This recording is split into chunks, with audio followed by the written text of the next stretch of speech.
Alright, hello everyone. Today we have a double whammy. We have the merry-go-round PV for Refraction Railway. It has been 7 months, I think, since the last Refraction Railway, so a lot of people have probably forgotten about this.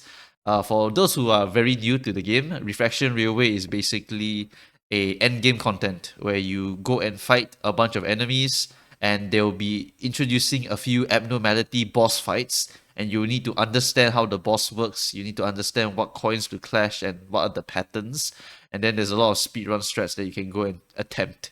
But speedrunning in this game, honestly, not too fun. It's not very fun because it's a lot of re-rolling, it's a lot of speed tuning, and then it's a lot of praying that you get the right RNG.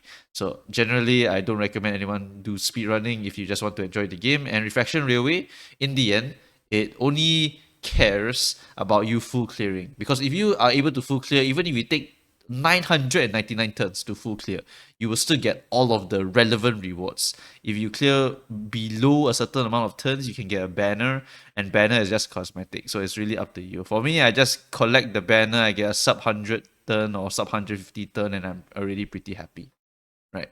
And then over here, we also have Liu Association Yisang.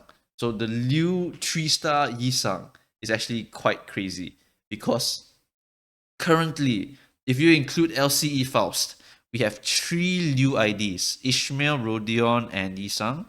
We also have Otis for Burn. We also have Philip Clare for Burn. And now we also have LCE Faust for Burn. And that is 6 3-stars, which means that all of those 2-star Liu Association characters, they can straight up just be on the bench, and then they give their support passive to all of the other characters, which I think is absolutely insane, right? So this is a very, very big buff for Burn. It means that you don't have to deal with shitty clashes anymore, straight up.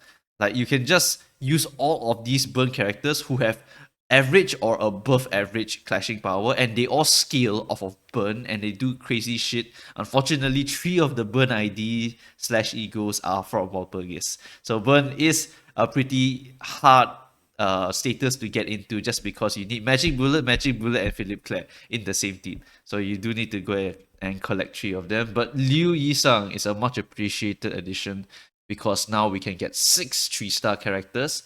And the Yisang over here, later on I'll show you, he actually has some SP regen, which I think is going to be quite important because of Philip Clare. And then Tora Calgia Faust is quite insane also. The Tora Calgia Ryoshu has a lot of uses to it, and it's very, very powerful. And then this Tora Calgia Faust drops, and it's just another buff for Poise again. Poise is winning, Burn is winning. It really feels like Bleed, Poise, and uh this Burn, right? It's just getting some massive support this season. Even Rupture got a little bit of support, but generally I think Burn is the king of this patch. Like, Burn is just getting so much support, and Bleed also has so much support. I believe now one of the best runs is just KK Heathcliff and KK Ishmael, and then after that you just run Bloodfiends. Done. That's it. That's all you need. And pretty much that team is just fully online at that point. Right. Anyway, whatever the case is, let's just go ahead and watch this trailer over here. 림버스 컴퍼니. 여전히도 참으로 북적스러운 공간이 아닐 수 없구려.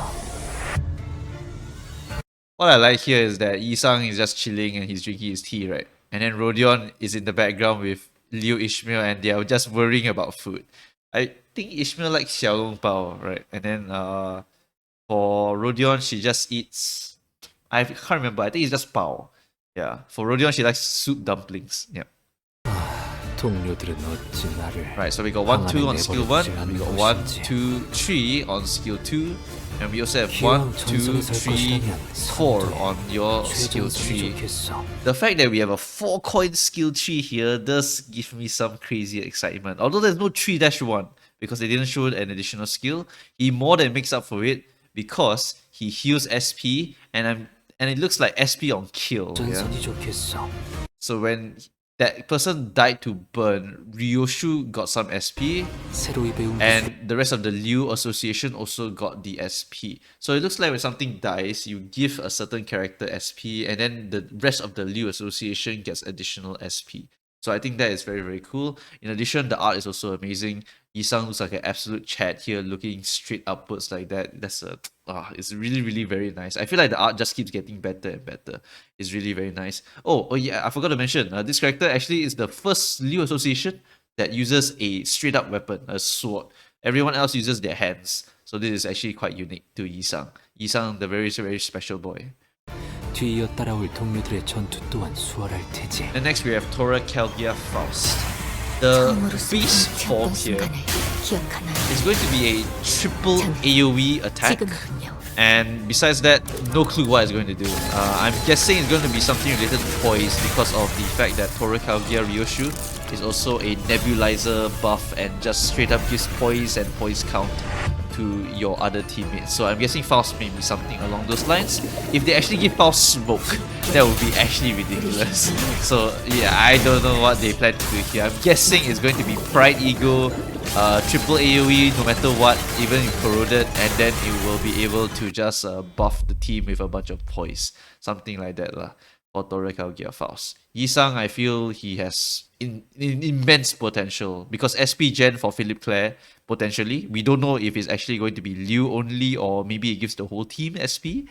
And then the fact that Liu Rodion is the captain, so she gives all of her other Liu characters buffs, is going to be quite appreciated for this Yisang also. Yeah, this looks like an absolute banger banner. And definitely something to just go and dispense both of these things over here if you want to run Burn or if you want to run Poise, right? So now we can go to Merry-Go-Round. Merry-Go-Round is quite interesting. It has a lot of implications here, which I'll talk about.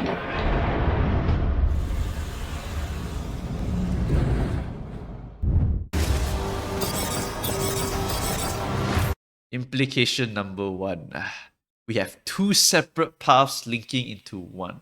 So if you have never played any Hoyoverse game or any gacha game where the content is mainly PvE and they make you make two teams in order to clear the PvE, even Girls Frontline does this. Pretty much this split here implies that we will need to use separate teams to clear this dungeon over here, which means that you will need two sets of good members in order to clear this or clear this. And judging from the fact that this is the season of Bleed and Burn and Poise, it is possible that some of the enemies here will be weak to Pride, weak to Lust, weak to Wrath, depending on which one they're going to be. I'm guessing since the Blood Fiends are going to be the main members here, it's 100% weak to Lust. It's going to be a lot of weak to Lust, a lot of weak to Pierce, because the Blood Fiends are quite based on piercing damage, I believe. So this is going to be very, very interesting to see how it's going to work. And I'm guessing one team will perform better on this one and one team will perform better on this one. There's going to be 4 here and it's going to be 3 here. So you will want to have a probably more sustaining team, especially since the recent Kanto shows a lot of unbreakable coins. And unbreakable coins just means that you will be eating a shit ton of damage. So self-sustain is going to be very, very important. Fluid Sac Faust stonks are up. Lantern stonks are going to be up. And all of these healing egos in between pursuances are going to be very, very important depending on what kind of team comp you want to run.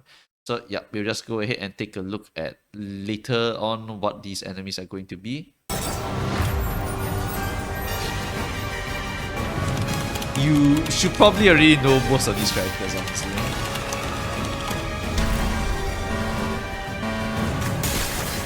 For the first one, we do have the Tora Calgia Giver. This one is going to be the one that gives you Nebulizer, and we also see the Freyshoots. He gives you the Torn Bandolier as well as the Pendant of Remembrance or something like that for Poise. So just judging off of that, right, we have a potentially Poise/Smoke boss, and then we also have a boss that does piercing damage most likely with bullet-related mechanics. And later on, if we pause at a very specific moment, we are going to be able to see that the Freyshoots boss has a 7 AoE move over here. So yeah, if that's Unbreakable Coin, it's going to be such a pain in the ass. It's even worse if he applies Burn or some shit like that. So yeah, this stuff over here looks quite painful. We might need a lot sustain in order to take this kind of crap in case it's all unbreakable coins. But once again, I don't know whether it's unbreakable coin spam or not. So we'll just have to wait and see. But I'm guessing there will be 1 or 2 moves that are going to be unbreakable coins. Right. So this one is also another implication. It looks like we could pick a sort of buff for our party before we go into the content, and maybe the bottom one is going to be a debuff for the party. So I'm really hoping, right, that they actually add some build diversity here.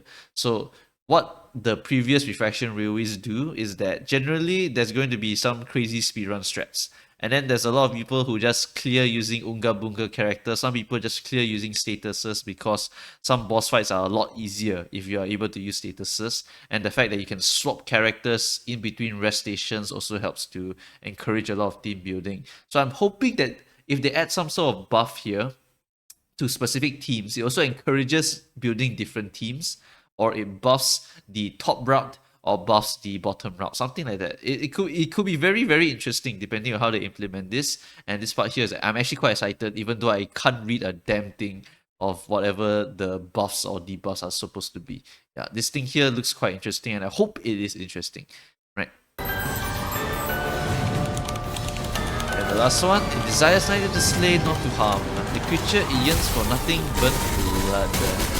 And then if you look at it again, is going to be the 400 Roses bugger, because this 400 Roses bugger has grown giant from drinking blood, and all he wants is blood, and he gives you Carmilla. Because this enemy, this abnormality, gives you Carmilla, I'm very, very scared, right? That this is going to be that stupid Carmilla fight in Kanto 7, where the enemies straight up all have passives that reduce your max HP by a certain percentage, and that can actually stagger you, which is so, so painful. So Kanto 7, the Carmilla thing was really horrendous. I really hope that this 400 Roses boss does not have Carmilla. Right. And then after that, we also have the shoots. The shoots is going to probably be ammo based, with maybe some sort of association with the poise, and it's going to be very focused on AoE, I believe. Yeah, from what we just saw. Right. And then the last one is not Rose Hunter. I just couldn't Google the Tora Calgia one. But the other one is giving you Nebulizer. But the fact that Clockwork Golems have been added to the game also means that we will be able to get some smoke representation. So it's possible that the Tora Calgia abnormality, whatever his name is going to be some sort of maybe smoke character or boss. And then it could also be a poise boss, or it could be both smoke and poise, and maybe like apply smoke and then gains poise based on the smoke on the enemy, some shit like that. It could be many, many different things over here. So yeah, merry-go-round, holy shit, it's finally time. And what this merry-go-round also means, right, is that the Honglu season shall soon begin, and my boy Honglu is not going to survive, and Rupture is going to be eating real good when Jiaxi Chun comes and the Honglu unique ID comes as well. Oh, the fact that the next canto is called the Surrendered Witnessing, right? Oh, Honglu is not going to survive that shit, dude.